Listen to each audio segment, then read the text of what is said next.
Detektif Smith dipanggil untuk menyelidiki perampokan di museum kota. Sebuah berlian yang tak ternilai harganya raib dan pencurinya nggak meninggalkan jejak. Setelah menganalisis kamera keamanan museum, Detektif Smith mengumpulkan 3 tersangka. Petugas keamanan, kurator museum, dan seorang pengunjung. Petugas keamanan bilang dia hanya meninggalkan posnya saat jam makan siang dan dia berani bersumpah bahwa berlian itu masih belum hilang pada saat itu. Kurator museum menghabiskan hari itu dengan memandu tur museum untuk satu kelompok warga asing. Mereka datang untuk melihat berlian di awal tur dan berlian itu masih bersinar terang di tempatnya. Si pengunjung bilang dia hanya mampir sebentar dan bahkan gak melewati lorong Medzi tempat berlian itu disimpan. Setelah 3 wawancara ini, Detektif Smith menemukan pencurinya. Bisakah kamu mengetahui siapa orangnya?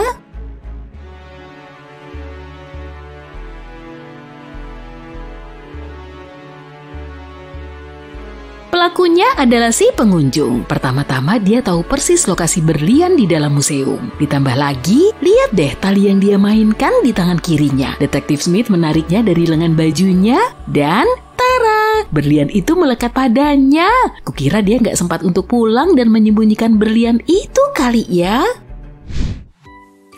Julie dan teman-temannya memutuskan untuk menghabiskan akhir pekan di sebuah kabin di hutan. Mereka tiba pada hari Jumat malam dan menghabiskan malam dengan bermain permainan papan dan menceritakan kisah-kisah seram. Ketika terbangun pada Sabtu pagi, mereka menemukan seseorang telah mencuri semua persediaan makanan mereka. Kaca pintu pecah, tapi selain itu nggak ada tanda-tanda siapa yang melakukannya. Jadi kelompok ini memutuskan untuk mencari di hutan sekitar untuk melihat apakah mereka bisa menemukan pelakunya. Perhatikan baik-baik pemandangan yang ditemukan oleh kelompok ini ya, dan lihat apakah kamu bisa menemukan siapa yang mengambil makanan mereka.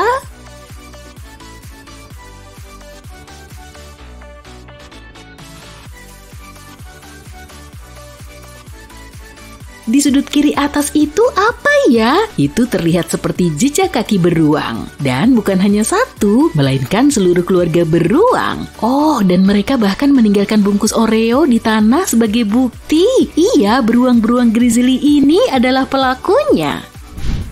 Pada suatu sore di musim dingin yang bersalju, Dr. Brown sedang beristirahat di depan perapian. Tiba-tiba seseorang melempar bola salju ke arah jendelanya. Lemparan itu begitu kuat sampai kaca jendelanya pecah. Dr. Brown berdiri tepat waktu untuk melihat 3 anak laki-laki tetangga yang sedang melarikan diri. Mereka adalah kakak beradik yang bernama John Smith, Mark Smith, dan Dave Smith. Keesokan harinya, sebuah catatan kertas ditinggalkan di pintu rumah Dr. Brown. Di sana tertulis, tanda tanya, Smith, dia yang melempar bola salju.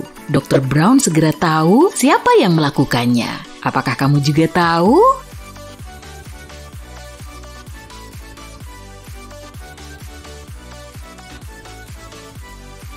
Pelakunya adalah Mark. Lihat, catatan itu bertuliskan Smith, dia yang melempar bola salju. Tapi anak-anak itu pintar dan memberi tanda question mark sebagai gantinya untuk menguji kemampuan detektif Dr. Brown.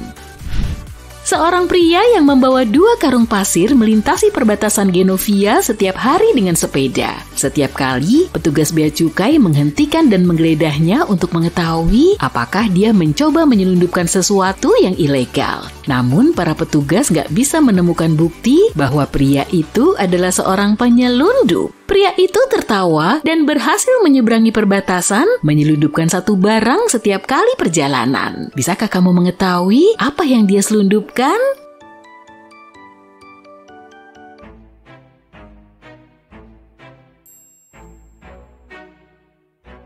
Mudah, dia penyelundup sepeda. Dia mengalihkan perhatian para penjaga dengan 2 karung pasir. Dia menyeberangi perbatasan Genovia dengan sepeda baru. Pinter banget ya. Nyonya Pinkface adalah perampok tercepat di dunia. Dia bekerja bersama dalang kriminal Zebra Mask, namun Nyonya Pinkface baru-baru ini tertangkap dan dipenjara. Dia dan rekannya telah menyiapkan rencana jika hal ini terjadi. Zebra Mask akan melewati luar pagar penjara dan mengirimkan sinyal kepada Pinkface. 45 detik setelah sinyal tersebut, dia akan mematikan pagar listrik, memberi Pinkface waktu beberapa detik untuk membobol penjara. Masalahnya, Pinkface nggak punya jam, dia cuma punya punya korek api dan 2 sumbu. Sumbunya mudah terbakar dan dia tahu keduanya akan menyala selama 1 menit. Kedua sumbu itu nggak akan terbakar secara merata, jadi jika dia memotongnya menjadi 2, satu sisi mungkin akan terbakar selama 40 detik, sementara sisi lainnya terbakar selama 20 detik. Bagaimana Pinkface bisa menggunakan sumbu tersebut untuk mengatur waktu tepat 45 detik dan menjalankan pelarian uniknya?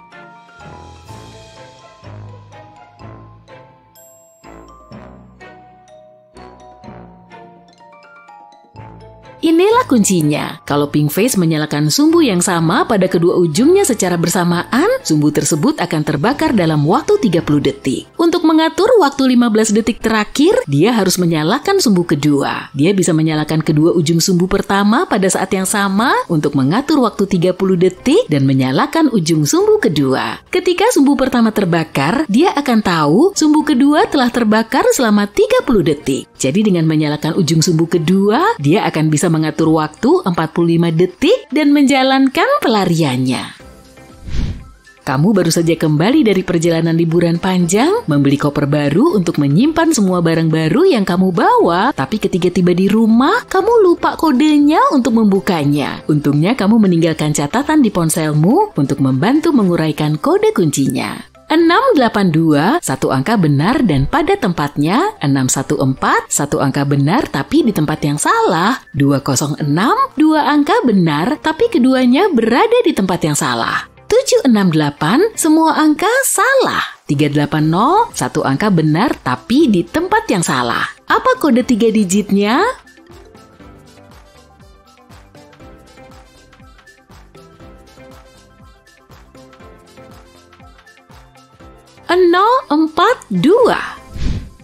Jumat pagi dimulai dengan kesibukan di Somerville. Kantor polisi menerima telepon yang mengatakan seorang wanita baru saja merampok bank dan terlihat memasuki sekolah dasar Sunset. Kepala polisi bergegas ke sekolah dan mendapati ada 2 guru yang hadir pagi itu. Dia langsung tahu guru mana yang pencuri. Bisakah kamu mengetahui siapa pencurinya?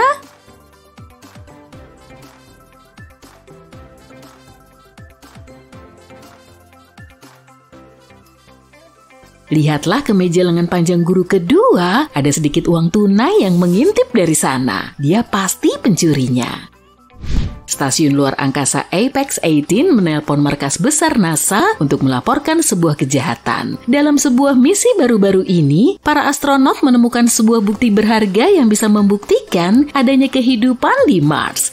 Andy, kepala misi, bilang dia meletakkan bongkahan batu itu di dalam brankas yang terletak di ruang penyimpanan. Keesokan paginya, dia pergi ke ruang penyimpanan untuk mengenakan pakaian astronotnya dan menyadari brankas itu terbuka. Dan oh tidak, batunya hilang. NASA melakukan investigasi online untuk mencari tahu siapa pencurinya. Paula bilang dia merasa nggak enak badan sehari sebelumnya, jadi dia menghabiskan hari itu di kamarnya. James bilang dia menghabiskan hari sebelumnya untuk memperbaiki panel surya yang rusak di luar pesawat luar angkasa dan nggak bisa melihat apapun. Rebecca menghabiskan 24 jam sebelumnya untuk berbicara dengan pusat antariksa NASA untuk menyelesaikan sebuah masalah. Bisakah kamu mengetahui siapa yang berbohong?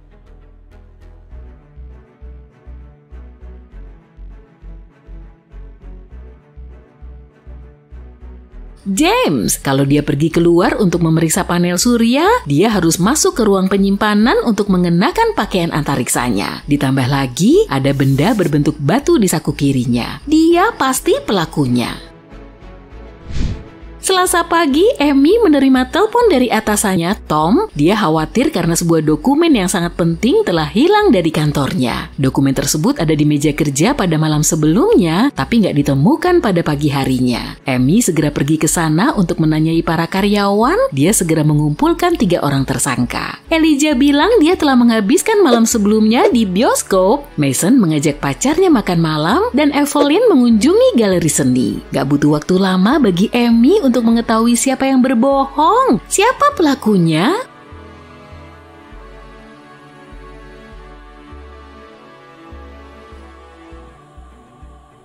Pelakunya adalah Elijah. Perhatikan baik-baik tiketnya. Tanggalnya untuk hari Minggu dan bukan malam sebelumnya. Itu berarti kemungkinan dia yang berbohong. Peter tersesat di hutan ketika dia bertemu dengan seorang penyihir jahat. Penyihir itu merapal mantra yang membawa Peter ke sebuah ruangan kosong di dalam sebuah menara besar. Lebih buruk lagi, penyihir jahat itu membakar menara tersebut. Ruangan yang dimasuki Peter nggak punya pintu dan hanya sebuah jendela kecil. Untungnya dia menemukan 3 ramuan ajaib yang mungkin bisa membantunya melarikan diri. Kalau dia meminum ramuan pertama, dia akan mendapatkan kekuatan fisik yang luar biasa. Kalau dia memilih ramuan kedua, dia bisa memanggil hewan apapun yang dia inginkan untuk membantunya. Dan kalau dia meminum ramuan terakhir, dia akan berubah menjadi vampir. Ramuan mana yang harus dipilih Peter?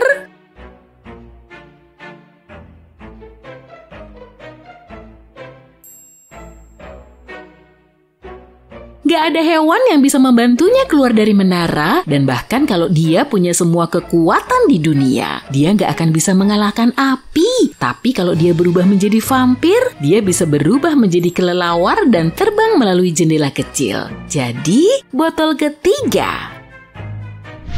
Katie tersesat di padang pasir. Dia berjalan berjam-jam ketika tiba-tiba dia menemukan sebuah oasis yang sangat besar. Tapi untuk mencapai air terjun utama di mana dia bisa minum air, dia harus menyeberangi jembatan. Ada 3 jembatan yang menuju ke tempat yang sama. Jembatan pertama berada jauh dari tanah dan talinya tampak seperti bisa putus kapan saja. Di jembatan kedua ada beberapa buaya yang tampak lapar merayap di atasnya. Jembatan terakhir berdiri di atas danau yang penuh dengan tanaman air beracun. Jembatan mana yang harus dia pilih?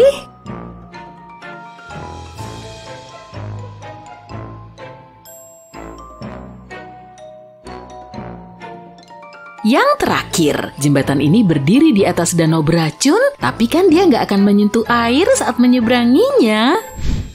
Rupert sedang bekerja di kantornya ketika terjadi pemadaman listrik yang sangat besar, mematikan semua lampu di gedung tersebut. Dia mendengar langkah kaki mendekat di belakangnya, dan hal berikutnya yang dia tahu, dia merasa pusing. Rupert pingsan dan terbangun di sebuah ruangan kecil yang gak punya apapun selain sebuah pintu logam. Dia mencoba membuka pintu tersebut namun terkunci. Dia memperhatikan bahwa di samping pintu ada sebuah perangkat kecil dengan tanda merah yang meminta kata sandi. Di bawah alat tersebut ada secari kertas dengan petunjuk sebagai berikut: 1, 2, 3, 4, 5, 6, 7, 8. Rupert membaca catatan itu dengan keras beberapa kali sebelum akhirnya dia mengetahui apa kata sandi itu. Bisakah kamu menebak kata sandi apa yang dia ketikkan ke dalam perangkat?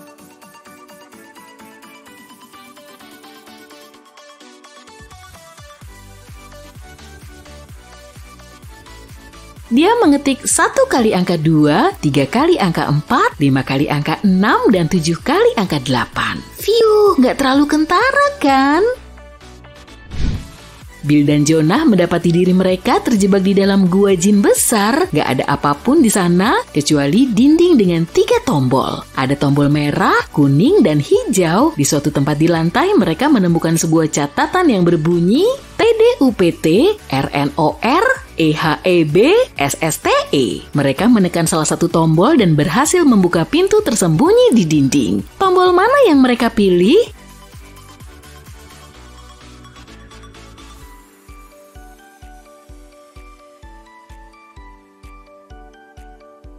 Tombol merah. Mereka mengacak kata-kata pada catatan itu dan menemukan bahwa catatan itu berbunyi "Press the red button" atau tekan tombol merah. Donna Taylor adalah pemilik butik yang memproduksi dan menjual keramik mahal. Pada hari Jumat ketika hari kerja hampir selesai, dia pergi untuk menyimpan uang hari itu di dalam brankas dan terkejut ketika mengetahui semua uangnya telah hilang. Seseorang telah mencurinya. Donna Taylor menduga pencurinya adalah salah satu pekerjanya. Dia bertanya kepada masing-masing dari mereka tentang apa yang telah mereka lakukan hari itu. Sloan, manajer penjualan, bilang dia sedang mencari klien baru. Jack, sang pembuat tembikar, bilang dia selalu membuat 1 cangkir sehari dan dia menunjukkan semua cangkir yang telah dia kerjakan minggu itu. Lily, sang desainer, bilang dia sedang bekerja, tapi dia juga mengaku dia nggak terlalu produktif hari itu karena sedang ada masalah keluarga. Siapa yang berbohong?